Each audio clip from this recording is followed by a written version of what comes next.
25th January 2022, The Hindu editorial, not mild for all, सबके लिए कम असर वाला नहीं है ये. India has admitted community transmission in the belief Omicron is mild. India ने पूरे समुदाय में ओमिक्रॉन वायरस के ट्रांसमिशन को स्वीकार कर लिया है इस विश्वास के साथ कि ओमिक्रॉन जो है वो एक माइल्ड वायरस है, यानी कि बहुत तीव्र नहीं है ये.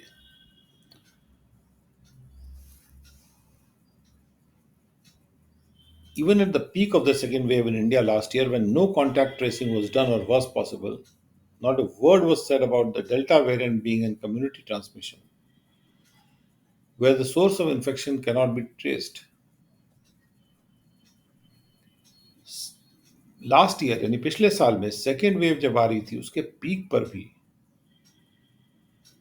जब कोई भी कांटेक्ट ट्रेसिंग नहीं हो पा रही थी या करी भी नहीं गई थी. कांटेक्ट ट्रेसिंग मतलब ये देखना कि ये किसके पास वायरस किससे आया है, कहाँ से आया है. यानी कि जैसे एक आदमी को वायरस हो जाता है तो उसके जितने सगे संबंधी हैं जो उसके कांटेक्ट में आते हैं उनको टेस्ट किया जाता है. तो जब ऐसा नहीं हो रहा था या ना संभव भी नहीं था सेकेंड वेव के पीक में, एक शब्द नहीं कहा गया कि भाई डेल्टा वेरिएंट जो है वो उसका समुदाय में ट्रांसमिशन हो रहा है. यानी कि समुदाय ट्रांसमिशन का मतलब है कि ये कहना कि हम कांटेक्ट नहीं ट्रेस कर पा रहे, हमें पता ही नहीं है कि कहाँ से आया, किसके पास गया, तो पूरे समुदाय में फैल गया है. समुदाय ट्रांसमिशन यानी जहाँ सोर्स जो है, स्रोत ट्रेस नहीं किया जा सकता, ये कहा नहीं गया.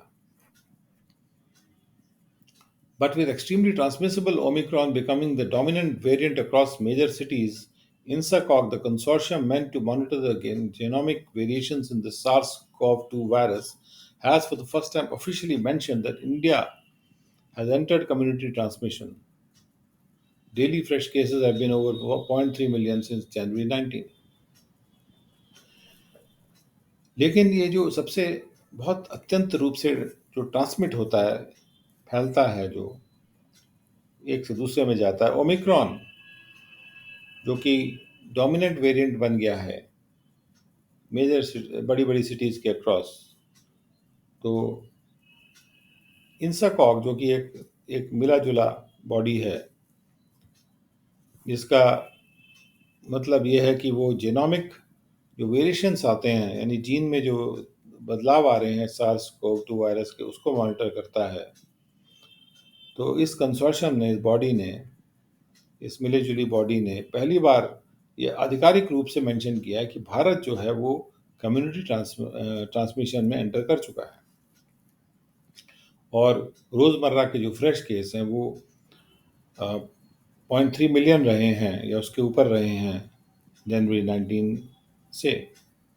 Even as on June 15 last year, when the second wave had peaked here, India claimed to have only a cluster of cases as reflected in WHO's last epidemiological report, weekly mentioning the stage of transmission in member states. पिछले साल के जून 15 पर भी जब दूसरी wave जो है यहाँ पीक कर गई थी, इन भारत ने ये दावा किया था कि उसके पास कुछ ही केसेस हैं, कुछ ही ग्रुप हैं केसेस के. ऐसा दावा भारत ने किया था. जो बात जो है WHO ने अपनी पिछली एपिडेमिक की रिपोर्ट में, जो वीकली रिपोर्ट आती है, उसमें उन्होंने लिखा भी था, ये मेंशन करते हुए कि जो स्टेज ऑफ ट्रांसमिशन है मेंबर स्टेट्स में क्या है. यानी उन्होंने ये बात लिखी, भारत ये दावा कर रहा है कि उसके पास कुछ ही क्लस्टर हैं केसेस के. In contrast, the US declared community transmission in February 2020 when the source of infection was untraceable in one instance. Only 15 cases were detected then. और इसके ठीक विपरीत यूएस ने फरवरी 2020 में ही समुदाय ट्रांसमिशन डिक्लेयर कर दिया था, जब एक एग्जाम्पल में जो स्रोत था इन्फेक्शन का वो ट्रेस नहीं हो पाया था, और केवल 15 केस तब तक जो है डिटेक्ट हुए थे। तभी यूएस ने कम्युनिटी ट्रांसमिशन घोषित कर दिया था। The closest India came to admitting community transmission was in October 2020 when then Health Minister Dr. Harshvardhan said it was restricted to certain districts in limited states. सबसे नज़दीक जो भारत आया था ये स्वीकार करने में कि समुदाय ट्रांसमिशन हो रहा है, ये अक्टूबर 2020 को आया था, जब हेल्थ मिनिस्टर डॉक्टर हर्षवर्धन ने कहा था कि जो वायरस का ट्रांसमिशन है ये कुछ डिस्ट्रिक्ट्स तक बहुत ही सीमित स्टेट्स में ही रुका हुआ है या वहीं तक सीमित है। The deep reluctance to acknowledge community transmission was based on the premise that it marked the government's inability to control the virus spread and the failure of the harsh national lockdown. जो बहुत गहरा आनाकानी हो रही थी ये स्वीकार करने में, जो स्वीकार नहीं करना चाह रहे थे कम्युनिटी ट्रांसमिशन को, रिलक्टेंट थे स्वीकार करने में, वो इस पर आधारित था, इस सोच पे आधारित था कि ये जो रिलक्टेंस है, ये जो ना करने की मंशा है, ना स्वीकार करने की जो मंशा है, ये गवर्नमेंट की इनएबिलिटी को मार्क कर रहा है कि वायरस स्प्रेड को गवर्नमेंट कंट्रोल नहीं कर पा रही है, और जो उनका तीव्र नेशनल लॉकडाउन लगा दिया था उसके फेलियर की वजह से है। As the government tried in vain to obfuscate the stage of transmission, it only reflected its resistance to acknowledge reality and an unwillingness to be transparent. जैसे सरकार ने बेकार में ही, व्यर्थ में ही कोशिश की कि वो ट्रांसमिशन की स्टेज को छुपा लेंगे, उससे केवल उनका ये बात सामने आई, रिफ्लेक्ट हुई कि भाई वो सच्चाई को स्वीकार करने में रेजिस्ट कर रहे हैं और उनके अंदर पारदर्शिता करने में एक अनिच्छा है। INSACOG's weekly bulletin also mentions that the BA.2 sublineage of Omicron forms a substantial fraction of cases detected in India. INSACOG का जो वीकली बुलेटिन आया है उसने मेंशन किया है कि BA.2 जो कि ओमिक्रॉन का एक रूप है, उसी लाइन का एक रूप है, वो सबसे बड़ा फ्रैक्शन है जो केसेस भारत में डिटेक्ट हुए हैं उसका। This sublineage was detected a month after WHO had designated Omicron to be a variant of concern on November 26, 2021. ये जो सब लाइन है ओमिक्रॉन की, वो WHO ने जब ओमिक्रॉन को एक वेरिएंट ऑफ कंसर्न के रूप में, एक चिंताजनक वेरिएंट के रूप में डेजिग्नेट कर दिया था, उसके एक महीने बाद ये डिटेक्ट हुआ है नवंबर 26-20-21 को। Though Omicron variant causes less disease severity intrinsically, and most of those who are fully vaccinated have only mild disease, the number of people hospitalized and requiring intensive care has been increasing in the third wave in India. हालांकि Omicron variant जो है वो कम तीव्रता disease की पैदा करता है, उसका कारण बनता है अंदरूनी रूप से, और ज़्यादातर वो लोग जो कि पूरी तरह से वैक्सीनेटेड होते हैं उनको केवल माइल्ड डिजीज होती है। तो जितने लोग हॉस्पिटलाइज हो रहे हैं और जिनको इंटेंसिव केयर की ज़रूरत पड़ रही है, तीव्र केयर की ज़रूरत पड़ रही है, उनका नंबर जो है बढ़ता जा रहा है थर्ड वेव में इंडिया में। As WHO recently warned, people infected with Omicron can display the full spectrum of disease from asymptomatic infection to severe disease and death. जैसा कि WHO ने हाल में ये वार्निंग दी थी, ये चेतावनी दी थी कि जो लोग ओमिक्रॉन से इन्फेक्ट हैं वो इस डिजीज का पूरा स्पेक्ट्रम डिस्प्ले कर सकते हैं, यानी कि एसिम्प्टोमेटिक इन्फेक्शन भी हो सकता है, सीवियर डिजीज भी हो सकती है, डेथ भी हो सकती है, सब कुछ संभव है। This is specially true in older people those with comorbidities and people not fully vaccinated. और ये बात खास तौर पे उन लोगों के लिए सच है जैसे कि बूढ़े लोग हैं या फिर जिन लोगों को कोमॉर्बिडिटीज होती हैं और ऐसे लोग जो पूरी तरह से वैक्सीनेटेड नहीं हैं.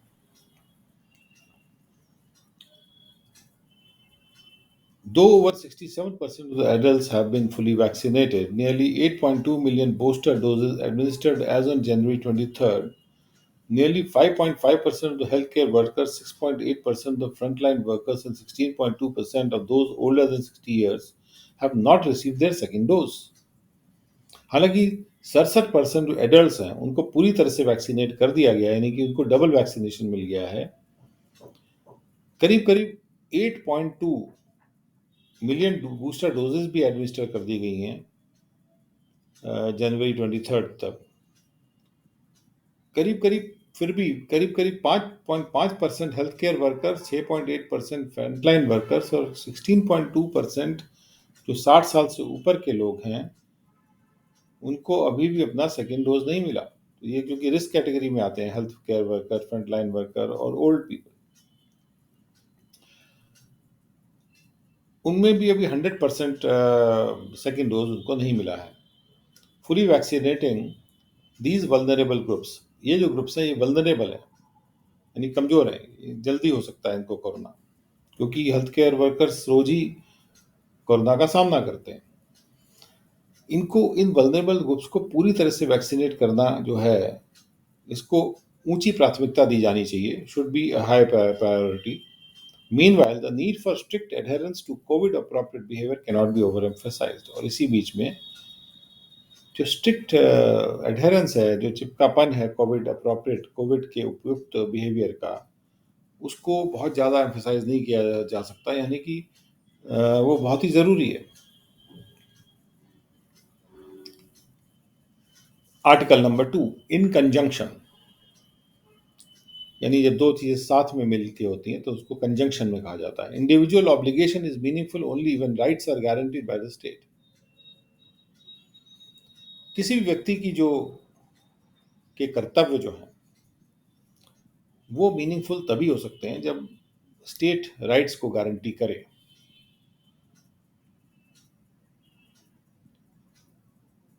कई बार ऐसे लोग कहते हैं कि जब तक कोई अपने कर्तव्य नहीं करता तो उसको राइट नहीं मिल सकता है. यहाँ दूसरी बात कही जा रही है कि कर्तव्य तभी मीनिंगफुल हो सकते हैं जब राइट मिले. जिसको राइट नहीं मिलेगा कर्तव्य क्यों करेगा. The evolution of a democratic society is centered around the expansion of rights, civil, political, economic, and cultural, leading to the empowerment of people. एक प्रजातांत्रिक समाज कैसे बढ़ता है, कैसे आगे इवॉल्व होता है, वो राइट्स कैसे एक्सपैंड करते हैं उस पर सेंटर्ड होता है. जैसे civil right, political right, economic right और कल्चरल राइट के एक्सपेंशन पे सेंटर करता है डेमोक्रेटिक सोसाइटी का एवोल्यूशन. और क्योंकि इन राइट्स के एक्सपेंशन से लोग एम्पावर होते हैं. Democratic Nations respect individual and group rights for moral and instrumental reasons. प्रजातांत्रिक राष्ट्र व्यक्तिगत और ग्रुप के राइट्स को रिस्पेक्ट करते हैं मॉरल कारणों से और इंस्ट्रूमेंटल कारणों से भी. यानी नैतिक और इंस्ट्रूमेंटल यानी इससे कुछ निकल के आता है. Duties both legal and moral are cherished in order to reinforce those rights. और इन राइट्स को और मजबूत बनाने के लिए लीगल और मॉरल ड्यूटीज को चेरिश किया जाता है कि हम चाहते हैं कि वो ड्यूटीज सब लोग करें. चेरिश किया जाता है यानी कि वो मैंडेटरी नहीं किया जाता, चेरिश किया जाता है. हम चाहते हैं लोग करें, क्योंकि ड्यूटीज करने से क्या होगा कि राइट्स रीइंफोर्स होंगे और मजबूत होंगे. क्योंकि सब लोग अगर अपनी ड्यूटीज करेंगे तो सब लोग अपने राइट्स को भी इंजॉय कर पाएंगे. The obligations of the individual to the collective must be understood in that context. Rights and duties complement each other, just as responsibility comes with freedom. किसी भी व्यक्ति का जो कर्तव्य है सभी लोगों की ओर, कलेक्टिव की ओर, इसको इसी संदर्भ में समझना चाहिए कि राइट्स और ड्यूटीज दोनों एक दूसरे को कॉम्प्लीमेंट करते हैं, एक दूसरे को सपोर्ट करते हैं। ठीक वैसे ही जैसे जिम्मेदारी जो है वो फ्रीडम से ही आती है।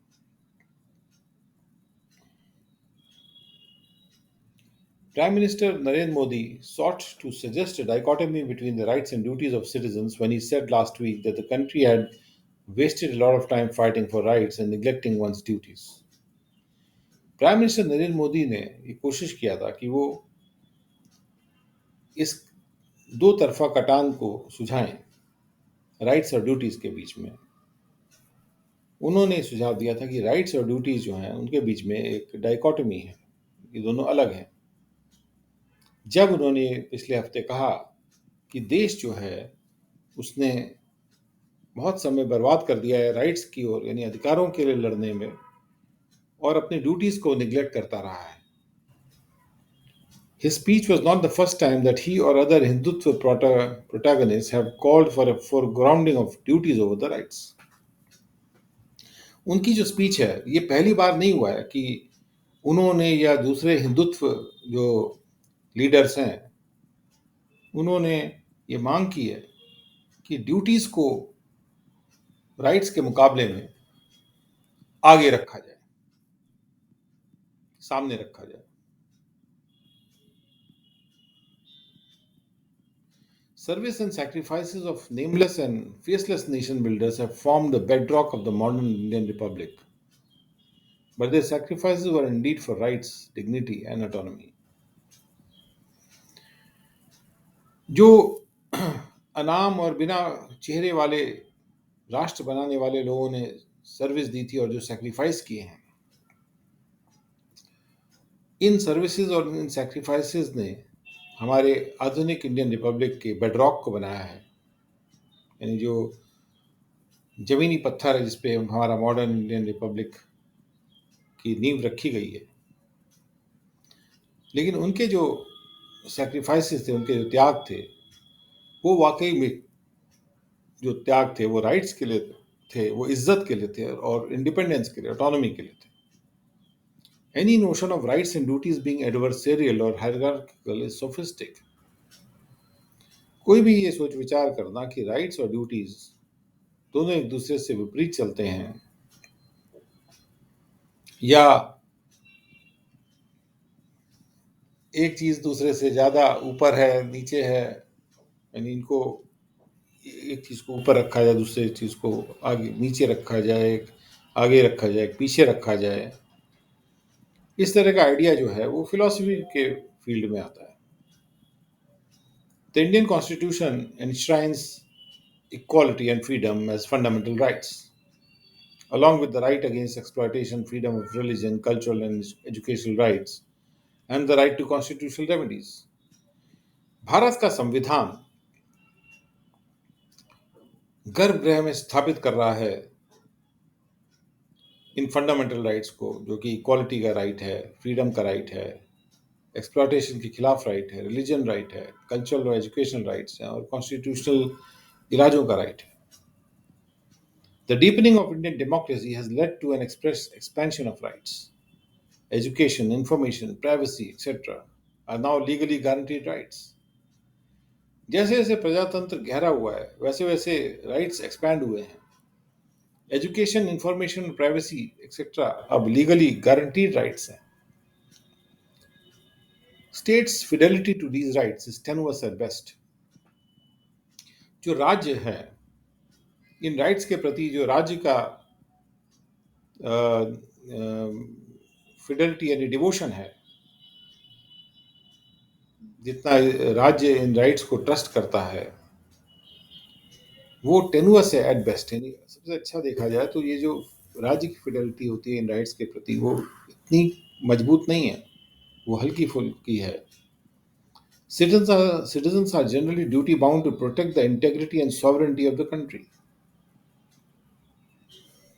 Citizens जो हैं जनरली इस ड्यूटी से बंधे हैं कि वो देश की अखंडता और प्रभुता को प्रोटेक्ट करें. But this is true for India, दो देर इज नो कॉन्स्क्रिप्शन. और ये बात भारत के लिए भी सच है. हालांकि इस मामले में कोई जबरदस्ती नहीं किया रहा. कॉन्स्क्रिप्शन यानी आर्मी में जबरदस्ती लोगों को नहीं भेजा जाता इंडिया में. Other constitutional duties expected include a duty to promote harmony and brotherhood and to develop scientific temper, humanism, and spirit of inquiry. और दूसरी जो संवैधानिक ड्यूटीज हैं जो अपेक्षा की जाती हैं लोगों से, तो उसमें शामिल है ड्यूटी हार्मनी को, सामंजस्यता को प्रमोट करने की, ब्रदरहुड भाईचारे को प्रमोट करने की ड्यूटी, और साइंटिफिक टेम्पर डेवलप करने की, ह्यूमनिज्म यानी मानवीयता डेवलप करने की, और स्पिरिट ऑफ इंक्वायरी यानी कि सत्य को पता लगाने की कोशिश, इंक्वायर करके. Any shift in state policy emphasis from rights to duties will be absurd and the disservice to many for whom the realization of even fundamental rights is still a work in progress. अगर राज्य की policy के जोर पे कोई भी shift आता है, राइट से ड्यूटीज की तरफ हम शिफ्ट करते हैं, तो ये अब्सर्ड हो जाएगा, ये कॉन्ट्रडिक्टरी हो जाएगा और एक डिससर्विस हो जाएगी उन लोगों के लिए जिनके लिए ये फंडामेंटल राइट्स तक रियलाइज करना, सच उनके लिए सच करना जो है वो अभी भी वर्क इन प्रोग्रेस है. अभी भी काम चल रहा है. ज़्यादातर लोग अभी फंडामेंटल राइट्स भी रियलाइज नहीं कर पाए हैं. उनके लिए कहना कि ड्यूटी आप पहले करेंगे बाद में राइट मिलेगा, ये सही नहीं है.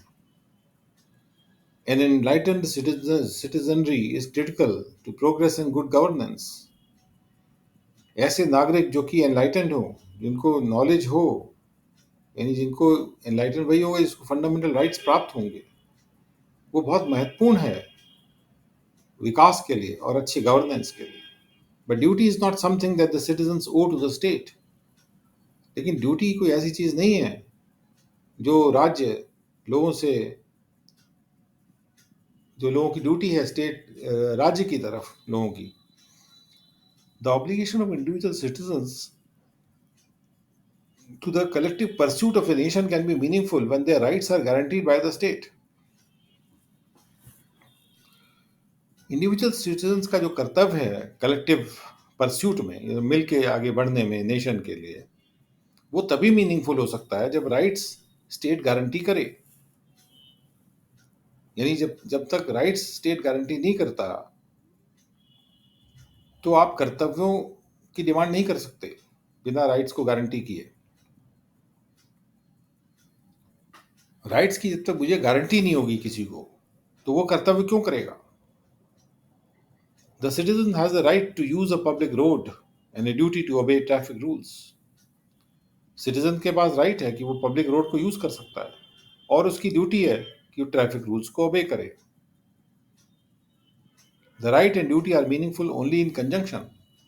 राइट और ड्यूटी ये कारगर या मीनिंगफुल तभी हो सकते हैं जब ये साथ साथ चलें. कोई भी चीज में आगे ना हो, कोई पीछे ना हो, ये साथ साथ हो. The prime minister comments come against this backdrop. और इसी पृष्ठभूमि में प्राइम मिनिस्टर के कमेंट आ रहे हैं. Formal and informal restrictions on the rights of citizens are on the rise along with the coercive powers of the state. औपचारिक रूप से और अनौपचारिक रूप से सिटीजन्स के राइट्स पर रिस्ट्रिक्शन लगाए जा रहे हैं. सिटीजन्स के राइट्स पे रिस्ट्रिक्शन बढ़ रहे हैं और साथ साथ स्टेट का कोर्सिव पावर भी बढ़ रहा है. The emphasis on duty along with de-emphasis of rights also raises the specter of a descent into pre-republican norms in social relations. और अगर हम ड्यूटी पे ज़्यादा फोकस करेंगे और राइट्स को डी एम्फेसाइज करेंगे तो उससे एक ऐसा स्पेक्टर राइज हो जाएगा, यानी कि ऐसा दृश्य, ऐसा परिदृश्य उभर के आ जाएगा कि शायद ऐसा ना हो कि हम रिपब्लिकन जब बने थे उसके पहले के जो नियम थे उस पर गिर जाएं जाके सोशल रिलेशंस में. The celebration of India as a traditionally duty-driven society carries with it the inescapable connotation of an exploitative division of labor and norms that are antithetical to constitutionalism. Bharat को इस तरह से सेलिब्रेट करना कि भारत जो है परंपरागत रूप से एक ड्यूटी ड्रिवन सोसाइटी रहा है, कर्मों के प्रति ड्रिवन सोसाइटी रहा है, उसके साथ साथ एक ऐसा मीनिंग भी संबंधित है जिससे एस्केप नहीं किया जा सकता कि यहाँ पर जो डिवीजन ऑफ लेबर था वो एक्सप्लॉयटेटिव था और ऐसे नियम थे जो कि संविधान के सोच विचार के ठीक विपरीत हैं। ऐसे नियम थे। Needless to say that is not progress. और ये बात कहना कोई जरूरी नहीं होगा, कहना कोई जरूरी नहीं है कि वो प्रोग्रेस नहीं है। इसको कहने की बात नहीं है, वो तो है ही नहीं प्रोग्रेस।